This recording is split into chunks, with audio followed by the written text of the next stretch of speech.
ময়নায় vote প্রচারে মুখোমুখি তৃণমূল ও BJP. BJP প্রার্থীকে জয় বাংলা স্লোগান তৃণমূলের, পাল্টা জয় শ্রীরাম স্লোগান গেরুয়া শিবিরের।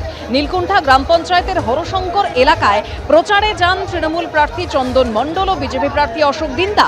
দুই দলের প্রার্থী মুখোমুখি হতেই স্লোগান পাল্টা স্লোগান।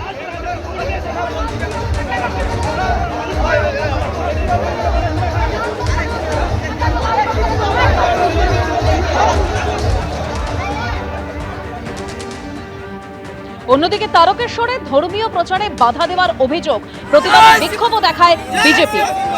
ধর্মীয় প্রচারে বাধা দেওয়ার অভিযোগ তৃণমূল পরিচালিত সন্তোষপুর গ্রাম পঞ্চায়েতের উপপ্রধানের বিরুদ্ধে। হেনস্থার অভিযোগে রাস্তায় বসে পড়ে বিক্ষোভ বিজেপি।